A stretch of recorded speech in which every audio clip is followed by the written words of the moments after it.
What's up, guys?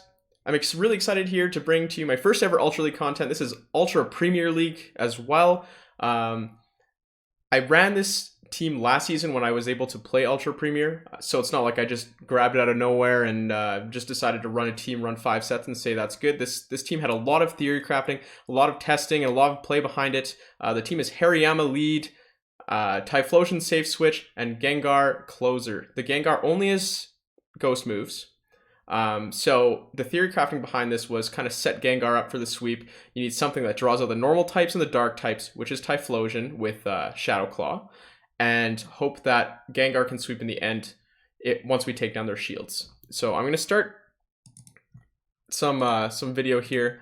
If you notice, each one of these Pokemon has huge nukes. Hariyama with close combat almost always burns a shield or does a ton of damage. Blast Burn and Solar Beam on Typhlosion can get shields on almost anyone, and Gengar himself, well, hopefully the shields are down by then, but nothing really wants to be taking a Shadow Ball besides a Snorlax, and we're going to aim to get rid of those. So, the first game here, I have to swap out of that Togekiss lead, and we're going to see this Swampert come in. So, I charge up to the Solar Beam, and there we go. Goal achieved, I get a shield. And guess what? I'm going to shield again, because I think I can get another shield with a Solar Beam. So I get to the Solar Beam probably right before they get to the Hydro Cannon. You can only do this if they switch slowly. And I am actually going to be able to Solar Beam that Swampert. He really did not want to use another shield, but the irony is he ends up using one on the Togekiss anyways. So Gengar comes out, Gengar into Togekiss. I don't have any shields, but that's fine. And they're going to do actually a really good swap into their Obstacoon here. The problem is I have Hariyama still up. Hariyama does double super effective damage to Obstacoon. I think they're trying to get to a Hyper Beam or a Gunk Shot, but they didn't quite get there. And I'll throw the Heavy Slam to finish off this Togekiss. So as you can see, Typhlosion doing a really good job in the safe switch roll. For most leads, you don't swap out right away with Hariyama. Togekiss is an exception because Togekiss takes almost no damage from close combat. If something is single resisted, then we're going to stay in. So we're going to look at a pretty even lead here. I would say even edge to Hariyama, and they're going to swap out. So Kingdra, I honestly probably should have charged up a bit more before swapping out, but I'm going to swap into Gengar. Obviously, Kingdra does very well against Typhlosion, and I was able to burn a shield with close combat. So Gengar has a bit more free reign. I'm able to get the Shadow Ball through and farm down this Kingdra. Unfortunately, I think I got the attack debuff, so, which is why it took me so long. They're going to bring in Palpitoad, and once again, I'm just going to go for Shadow Balls. I really don't like baiting on this team. It's bit me in the butt a lot more than not baiting has. The advantage of not baiting is every time they shield your non-bait, you get the shield at least. Like it's kind of like a win-win scenario. Either they let through the huge damage, or they burn a shield. Whereas if you bait, you can kind of paint yourself into a corner. But either way, we're going to finish off this team. This is another pretty easy one. These were my first set, or my second set with this team. And I'm showing you, or sorry, this season. And I'm showing you, I think, 4 sets in a row. So it just shows how consistent this team is. And I think that's one of the most important parts of GBL. So we're going to see an Exeggutor lead here. This is actually one of the things that this team really struggles with. That is the confusion lead. So Gallade and Exeggutor.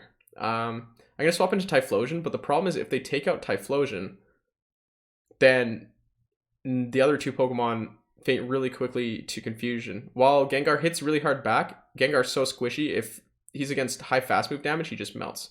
So I'm able to burn both shields off that Togekiss, and I'm going to come in with Gengar. I'm going to shield up whatever move they throw. It's a flamethrower. In hindsight, not sure if I should have used a shield, but I did want to keep my Gengar healthy. He's kind of my MVP, and we're going to see what they bring out here. And it's a Lucario. So actually, very good luck for me. I probably should have farmed up a bit more, but I panicked and threw the Shadow Ball. And they're going to come back in with Exeggutor. And because I did not farm up, this Exeggutor is going to go to town, and I'm actually going to end up losing this game. So this is an early game with the team. I was still kind of figuring out how many like charge or fast moves I can use to farm up some energy on some of these Pokemon. In that case, all I needed to do was one more Shadow Claw on Lucario. I could have even done 2 or 3. It needs to get to a Shadow Ball to faint Gengar. So So anyways, I'm going to switch out of there right away yet again, and an Empoleon's going to come in. So even though Typhlosion goes down here, he burns a shield with Blast. Blast Burn hits so hard on anything neutral. And obviously, I'm going to have to shield Drill Pecks here. A lot of Empoleons, for some reason, are also just not running Drill Peck. But Drill Peck hits Hariyama really hard. Normally, I'm not spending 2 shields on Hariyama, but I realize I can farm this guy all the way down. I have a ton of energy, and it's Venusaur. This is actually, it's funny I mentioned this. This is another Pokemon that I don't like to close combat at the beginning either, because tanking a Frenzy Plant is too much. I'm going to swap into Gengar here to catch the charge move. So this is the main advantage of this team too. It's very good. The backline is very good against Venusaur. But unfortunately, they have another Pokemon left. And because I've wasted all my charge energy on Hariyama on close combating a Venusaur, we're going to have to go to the next battle. So 2-2 so far this set. I think from now on, since you guys kind of get the idea of this team, it's all about the big charge moves, about the one-hit KOs. I'm going to start talking about leads a little bit more and how to play those matchups. So we look at Hariyama versus Ampharos here. This is a very good matchup for Hariyama. Shadow Ampharos is a bit harder because you can't really take those Thunder Punches. Thunder Punches really don't hurt that much on regular Ampharos. And it, like, the extra health that they have doesn't really help with the close combats anyways. So I'm going to throw this. They're going to shield, and I'm going to throw a back-to-back close combat. See if I can burn 2 shields here.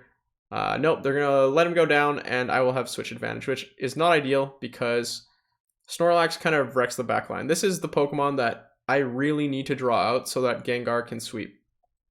If Gengar gets stuck against a Snorlax at the end, you have some real issues. So you're going to see me use everything I can on this Typhlosion. This Snorlax is trying to lick me down.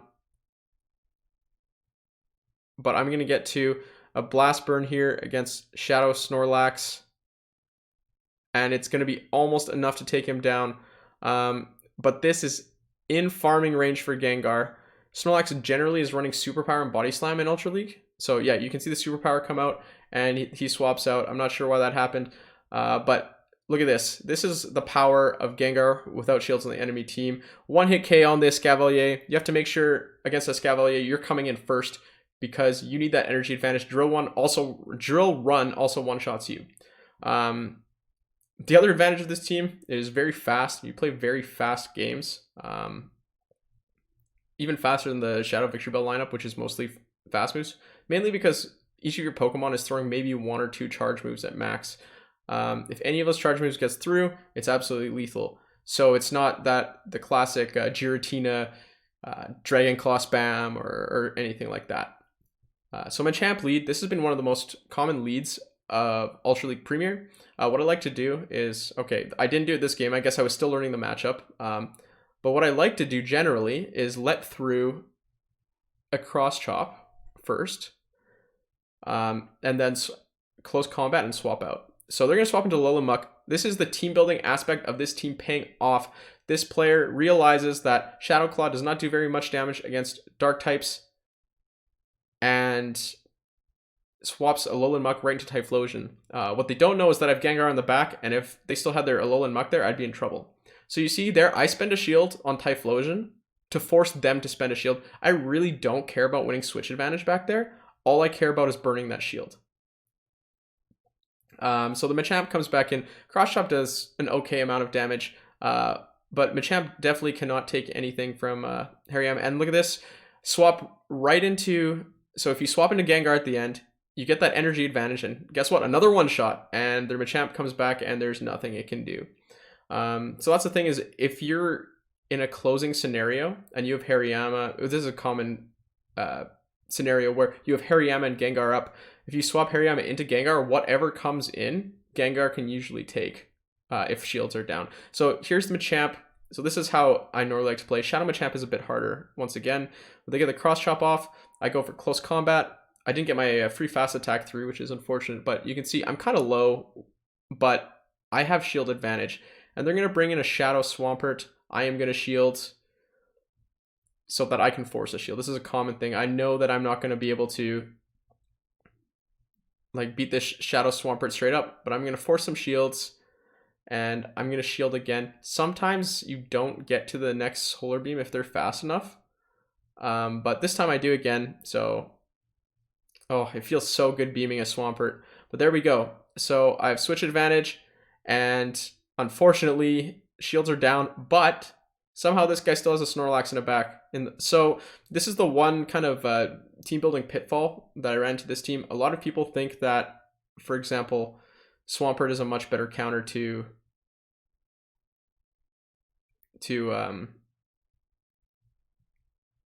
Typhlosion, but Snorlax resists that fast move and is spammier.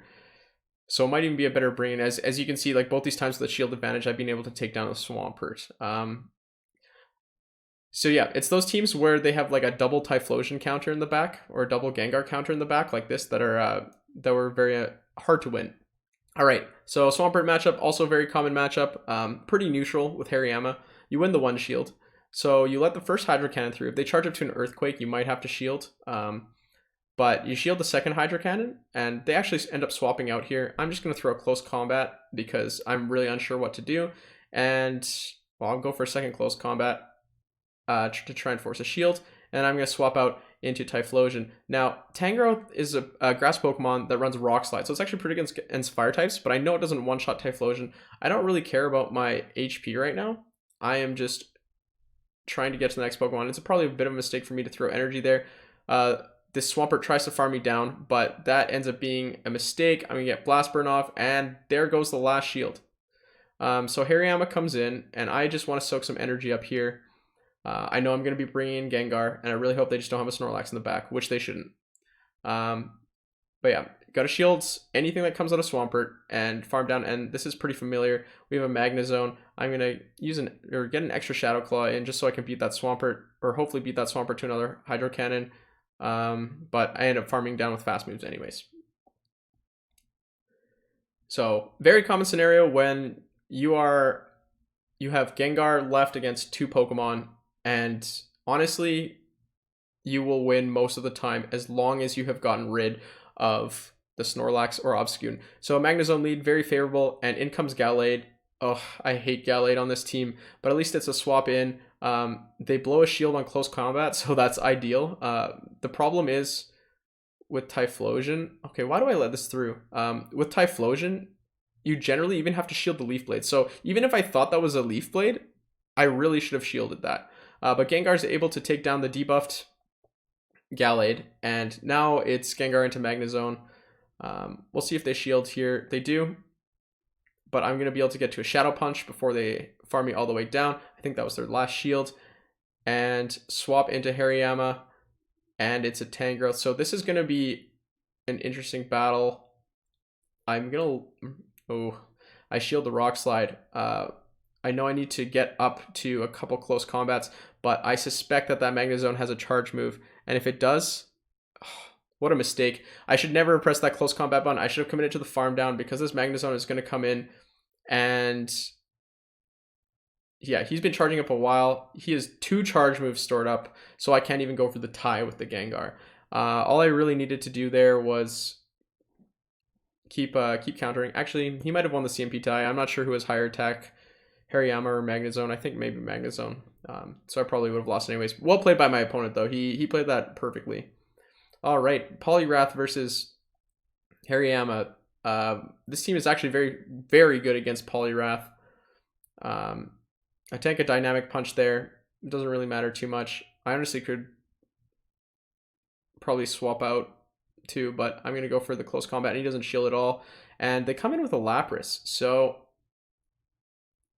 that's a bit odd, honestly. And I'm going to go into Gengar because now I've burned a shield. I'm going to try and burn another, but they don't bite. And I think I can tank a Surf, but not too much more. So now it's just a race to the finish here. I'm going to get to another Shadow Punch. We'll see if they want to use their shield here. They do not. And out comes Escavalier. So I have a 2-to-1 shield advantage. I'm perfectly fine with this. I'm going to go into Hariyama. I don't know why I did that. I probably should have just went into Typhlosion, but I do end up getting to the close combat. And there goes the last shield. I know I have 2 shields now. I just need to get to 1 Blast Burn. At this point, The Escavalier probably has one charge move. Probably will get to a second, but they're charging up to try and get 2 in a row so that they can maybe get a drill run through and win the game, but they cannot. So that's kind of what you do in these like semi-favorable leads or these neutral matchups. You just charge up to 2 close combats. Usually they'll shield one or both. A lot of times they'll shield both. And then if you do lose switch advantage there, you kind of have to hope they don't have a Snorlax or that they bring their Snorlax right back out so that the Typhlosion can take them down. That's pretty common though because people like to bring their safe switch out, especially a Pokemon that runs superpower so you can clear the debuff right afterwards. So it's not too bad if you can line Typhlosion up like that. So another Machamp lead. I think in these sets there were a ton of Machamp leads. So you tank the cross chop, you're going to throw the close combat, and you're going to get right out of there. As you're going to see later in these matchups, Machamp actually matches up really, really well against Typhlosion. I think this is just a cross chop because he didn't charge up to a Rock Slide, which is a bit of a mistake from him. So I tank that. Any shields I can save for Gengar is great. And look here, the team building pays off again. Here we go. Snorlax comes out. I decide to shield because I think I can get a shield here with a fully charged Blast Burn already. I don't mind if he's going to go into that next... Okay, he just lets he lets his Snorlax go down. I don't really mind if he goes into the next match with energy, but here we go. I can bring out Gengar. Their Snorlax is gone. I'm not sure if they charge up to a Rock Slide or not. They did, but it doesn't KO. And now we have Charizard. So this is actually a bit of a tough matchup now. I go for the Shadow Ball, and they don't, or they do shield. So I still have a Hariyama, but Hariyama cannot take down a Charizard from that much HP. It'll actually be pretty close. Close combat does, okay, we're not going to see, but close combat does quite a bit of damage to Charizard. You're going to see a fair amount of Charizard leads in the coming games as well. It's one of those leads that even though Charizard does resist fighting, I still like to throw the close combat anyways. So look at this. This is another Machamp lead. I think this is the third of the set. So we're going to see them throw their cross chop here at 5. I now have 6 counters and I'm going for my 7th and then close combat. And Machamp has to shield the close combat, or this happens. I actually didn't know that was going to happen. That just worked perfectly. So Swampert comes in and I immediately go to my safe swap because I'm debuffed. And it's Typhlosion. So I'm going to go for the Blast Burn and hope that they think it's a Solar Beam, which they do. Even though I didn't charge up enough, the guy wasn't... Or I guess it's not a... Typhlosion is not a common Pokemon to know the charge move counts of. And I go for the close combat here, even though I'm pretty low. This is a bit of a mistake to throw this early because he's going to try and farm me down with Mud Shots. But luckily, I'm not taking quite enough damage. I'm a bit tankier than Machamp, and I'm going to come in with Gengar. I'll probably have to blow a shield here on the Swampert. And once again, Escavalier in the back. I probably could have charged up maybe 1 or 2 more fast moves, and I'm going to throw the Shadow Ball, get that one shot, and then get to the Shadow Punch before this Swampert. So exact same scenario as earlier in this video, but you can see I played it better this time. I learned from my mistakes. I charged up that little bit extra on Gengar to make sure that I get to that Shadow Punch before Swampert gets to their charge move. So another Poliwrath lead. This goes in the category of neutral leads. Alongside Swampert, I would say. Although this is a better matchup than Swampert. They're going to swap in. I don't even know what they swapped in. Probably when I'm playing the game, I didn't know. But it never hurts to throw close combat. Yeah, look how much damage that does. That's a Wing Attack Charizard. Wing Attack Charizard is actually much better against this team than Fire Spin. But because I have that extra damage, this Blast Burn is going to be enough to KO the Charizard if they want to let that happen. And they don't. So they're going to actually blow a shield there. I decided to use a shield here too on a Dragon Claw because I can take energy to the next matchup. I mean, yeah, I'm going to use 2 shields. That's fine. I'll use shields to take shields, and they come with Poliwrath, and this is either going to take a shield or KO. So, yeah, decision well used. I'm going to swap into Gengar because they switch lock themselves in. Poliwrath can only throw Ice Punches at Gengar, and they don't even 2-hit KO, but I'm not going to... Well, I'm going to throw a Shadow Punch here. I'm still learning how much damage a Shadow Punch does and how much I can like farm down afterwards. Unfortunately, I gauged this very wrong. And we're going to almost simultaneously faint. But I have a charge move stored up, but this is a very interesting mechanic. If a Pokemon with a 1-turn fast move comes in, what happens is that Pokemon can KO you before you get the charge move off. And I'm actually going to talk about this in a future video as well, in an advanced mechanics video, just as a part of it, just because it is an interesting thing. It's if you know your opponent is farmed down and has a ton of energy and you don't want them to be able to throw off any charge moves, if you have a one-turn fast move, you can just swap that Pokemon in and KO them before they can respond. So in this case, they swap right out to Gyarados. Gyarados is actually very annoying for this team. Typhlosion doesn't like to play against it with a new Aqua Tail change. It was fine with Hydro Pump before. Hariyama doesn't like to play against it. It resists all its moves. So it's nice that I'm able to get locked in with Gengar here. Unfortunately, I do have to throw a couple shields because they called my Shadow Punch bait. This is why I don't like baiting. I feel like it has hurt me a lot more than it's helped me in these early battles at least. This time I'm going to go for another Shadow Punch. I'm going to double down. You know what? That bait didn't work. Well, guess what? This one also doesn't.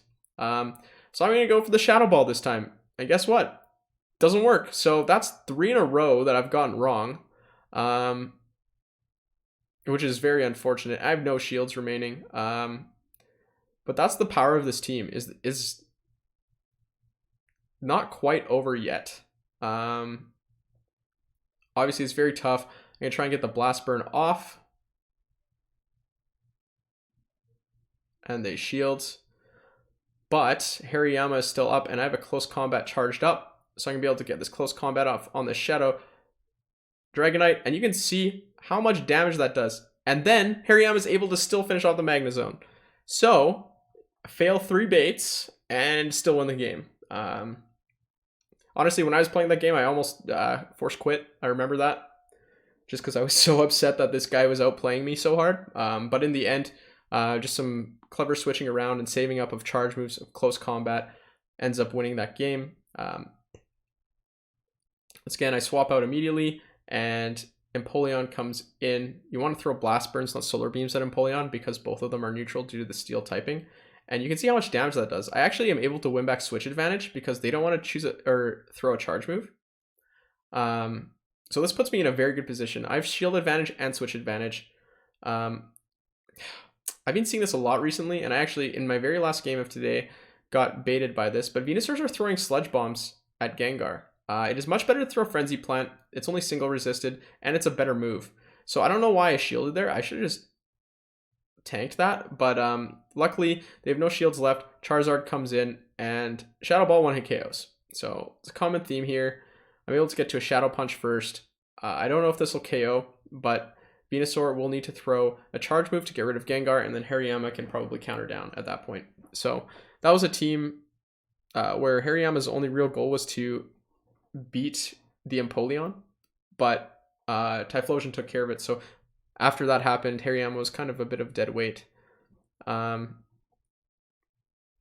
yeah, I guess in summary, there's only a couple of leads that I would swap out right away. That's Togekiss, Venusaur, the Confusioner, so Gallade, and Exeggutor, but unfavorable matchups that you would think are unfavorable, like Charizard or Machamp or Dragonite or Gyarados even, I stay in and throw off, like tank a charge move and then throw off a close combat because it still really hurts them. And a lot of the time they shield. I think a lot of people think Hariyama is running a rock type attack just because it's not a very common Pokemon. So, and Clefable, obviously all Charmers. So anyways, I'm able to lock in this Clefable to my Gengar. I bring in Gengar early because I think Gengar does a little bit better versus these fairies. I'm going to see if I can burn another shield. I charge up to a Shadow Ball, but even if they let the punch through, I should be able to get them down anyway. So burn 2 shields with Gengar here. They really wanted Switch Advantage back, and they still get it. But it's not all bad. I'm going to finish off this Clefable, and I go into Hariyama because I know that I can charge up to a close combat or something and kind of try and burn some shields there. So they let the heavy slam through. They have to. And Shadow Machamp comes back in, but I'm going to get to, because I swapped into the Togekiss, I have an energy advantage, and I'm going to get to the Blast Burn before they get to a Rock Slide. So even this double Charmer lineup with a Charmer in the lead, you'd think that this team would have troubles with. You can still dance around it and end up winning. The backline is very good against Charmers. When I originally created this team, this was at the beginning of Season 3 Ultra Premier. I had expected, my guess was that fairies were going to rule Ultra League Premier just because there's not really any steel types and there's going to be a lot of fighting types. So I wanted to run 2 confusion users in the back. I figured Charizard double Charmer would be very common, but it hasn't been all that common. But regardless, when I get to see one of those double fairy teams, it's always nice. So you can see Lucario stays in there against Hariyama. That's very questionable from them. I throw off the heavy slam and get out of there into my safe swap, and they're going to stay in. So these guys just really didn't like switching. At this point, I was kind of guessing they either had a grass or another Charmer in the back. I decided to blow a shield here just because it's probably, yeah, it might be an Asian Power, might be an Aerial Ace, pretty low anyway. So yeah, it's a Scizor.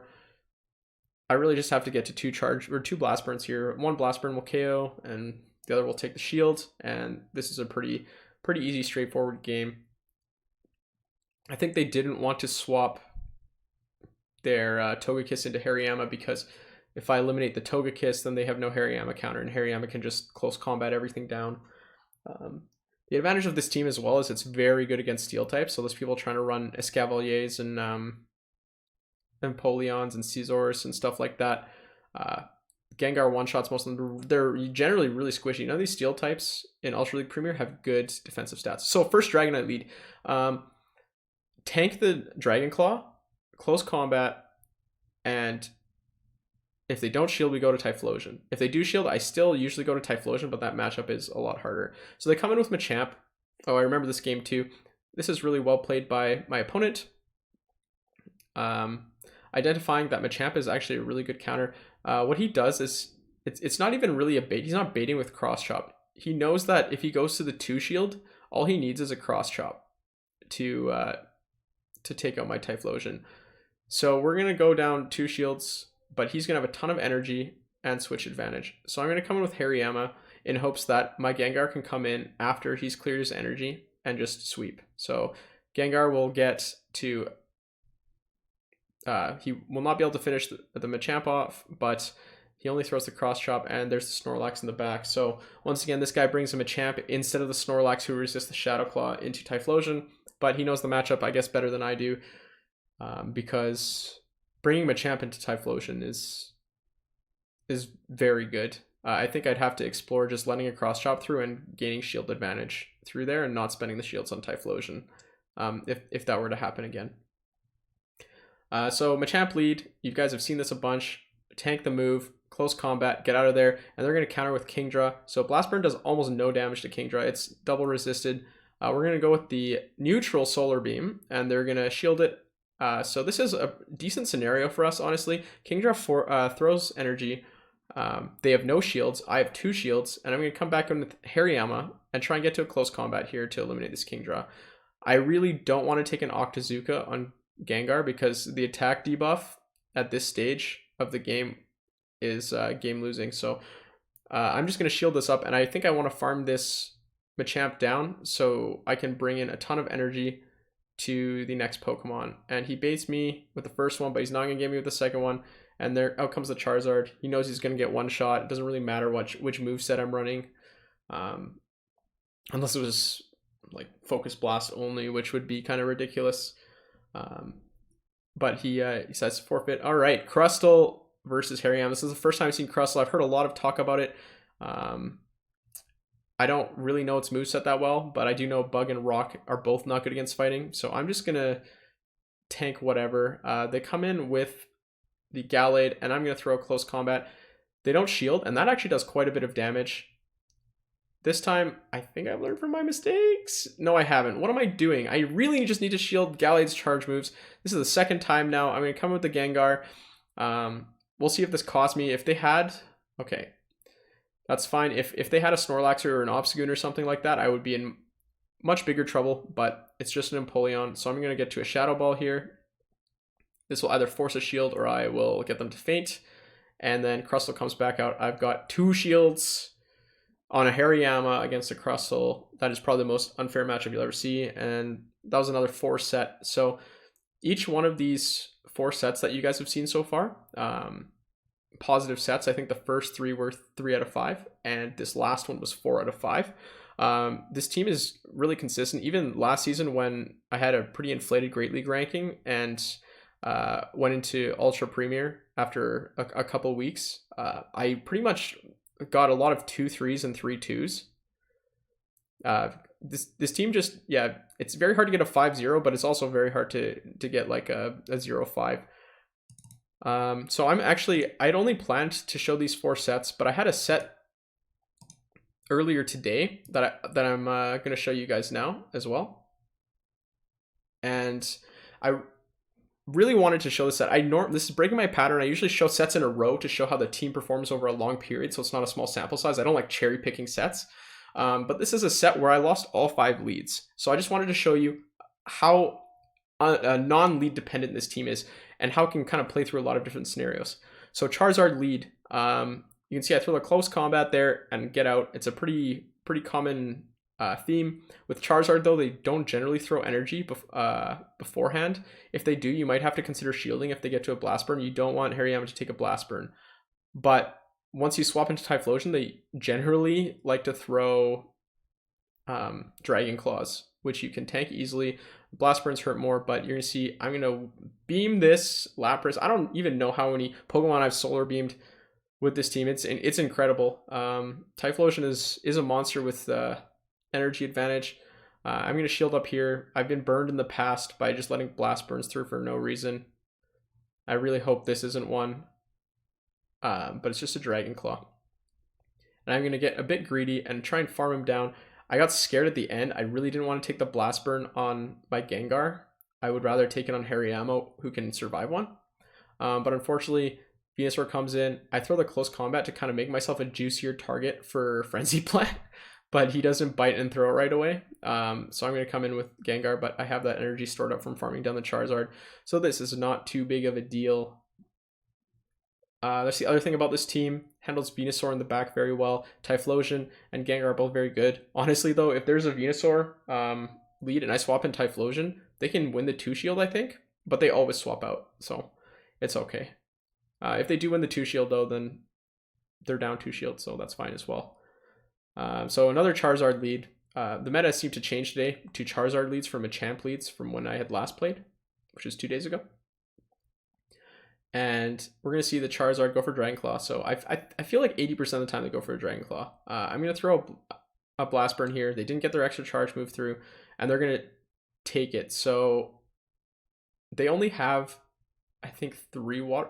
No, they got to 5. Wow, I really cannot count. I'm going to let this through. And it's a Hydro Cannon. So yeah, a lot of Empoleons for some reason are not running Drill Peck. Drill Peck has a fantastic move. I'm going to let this through and really hope that Gengar can just carry this team. Looks like, unfortunately, this guy DC'd. Yeah, that's unfortunate. But either way, my Gengar would have only taken a little bit of damage there. And I have Gengar versus Venusaur, which is very good. I'm going to shield these just because I can. And you notice I'm going for Shadow Punches versus Venusaur. Versus Venusaur in the 2-shield, you want to go for Shadow Punches. Because if you just go straight Shadow Punch, you can win regardless. At the end, you only really need 1 to get through. With all the Shadow Claw damage. And you can see I even could have tanked an extra Frenzy Plant there. I think it does just under half of, or just around half of Gengar's health. Yeah, Venusaur does so much damage. It's ridiculous. Gengar, poison typing, resists it. It doesn't matter. It takes off a ton of health. You need to double resist Venusaur. I'd love to make a charge move team around Venusaur as well. But I don't have a Frenzy Plant one under 2,500. So this is Gyarados lead. I don't think we've seen one yet, but this is what you do. You tank that charge move, you close combat, and you get out of there. That's a ton of damage. And now I'm actually in a really good position. I only have to shield 1 Aqua Tail, and I'm going to come into the next matchup with an absolute ton of energy. So Solar Beam ready to go, and they come with the Obstagoon. So my switch timer is down, but theirs isn't. So I have to be careful of that. I want to spam out as many charge moves as I can to burn down this clock. And it looks like I'll be fine if they throw a charge move. So they throw a charge move. And because they throw this charge move, switch clock is back up. and I'm perfectly fine. As long as I have this Hariyama versus Obstagoon, I'm okay. Hariyama resists Night Slash, and they're going to come with Armaldo. I have no idea what Armaldo's moveset is. This is the first time I've ever seen one. So I Shield. It's a Rock Blast. I don't really know how much damage Rock Blast does.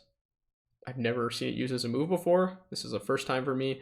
But I'm able to get to 2 Shadow Claws. I think they probably had enough for another Rock Blast, but they were charging up to their more powerful move in hopes that they could get it off. But Obstagoon's going to come back in, and even though Shadow Ball is triple resisted by Obstagoon, we're going to deal enough damage to get him down. This might be the first time in history that Gengar has Shadow Balled an Obstagoon down. It must have been just barely too. You do almost no damage to Obstagoon. And another Charizard lead here. We're going to charge up to a Close Combat and throw it and get out of there. The nice thing about Close Combat, it takes 7 counters. That's the exact amount of attacks you want to take in a 2 versus 3 scenario. So if you throw your Close Combat right away, you're actually being very efficient. So this guy actually goes for the Blast Burn, which I think is the better play against this team. But I'm going to have to shield up a Surf here because I do want to get to the Solar Beam. So we're going to see if he shields. He does, and I'm going to try and build up to another Solar Beam, but I think that I might get Ice Sharded down even if I shield this, or they will get another Surf anyways. So I'm going to bring in Hariyama, try and farm down a little bit. If I can bring enough energy into the next Pokemon, I can just throw off multiple Close Combats, and I think I'm fine with using a shield here to make sure that I have almost 100 energy into the next matchup. The problem here is I'm 1 hit from fainting, so that during this close combat, this is another mechanic. I try and swap out here so that I don't take the fast move damage, but because they're Pokemon faints, I don't take the fast move damage anyways. So that's safe. So in the end, we have Venusaur. Venusaur with 1 shield versus Gengar with no shields. You guys can guess who wins this. Actually, it's going to be pretty close. Yeah, this guy uses Frenzy Plant. Yeah, it actually does quite a bit of damage. So you can't really let one through if you're in the 2 shield scenario. But I get to a second Shadow Punch first, and that is game. And this last game, I believe, is going to be a Venusaur lead, if I remember correctly. And I remember because this is probably the most poorly played game by both me and my opponent I've ever seen. So Venusaur lead, I like to swap out right away. What am I doing? I'm attacking. This doesn't make any sense. At this point, I'm committed to tanking a Frenzy Plant because I don't want to make Typhlosion tank a Sludge Bomb. So I tank the Frenzy Plant, and they swap into Clefable. So I'm thinking, are you running Venusaur double Charmer or something like that? And they let through the Blast Burn on their Clefable. So once you see their team comp at the end, you'll realize that's also a huge mistake. So they swap Venusaur into Clefable, big mistake. Then they swap into Gyarados. So that means they had a Gyarados this whole time. They could have swapped Gyarados into Typhlosion. They shield up my Solar Beam, and I'm going to get to a Blast Burn. I'll throw this. And it does quite a bit of damage. Like, that's a resisted Blast Burn. But I'm going to come in with Hariyama because I think I can win the CMP tie against Gyarados, which I don't. So I blow a shield for no reason. This should be the poster child for poor gameplay. And we swap into Venusaur, Venusaur Gengar.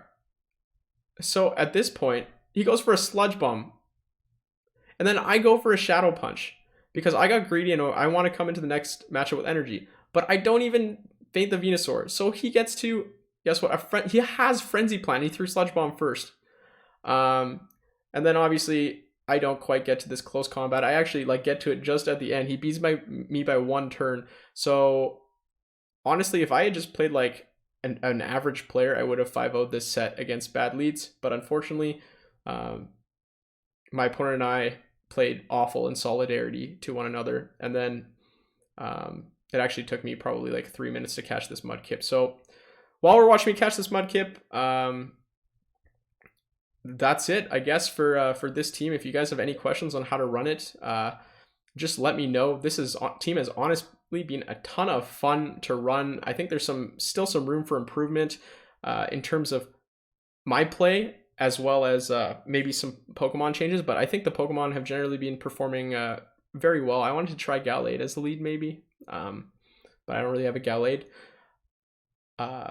But yeah, once again, if you guys like this Ultra League content, I got a regular Ultra League video coming up soon, so be sure to subscribe so you can see when that happens. And yeah, thank you guys so much for watching.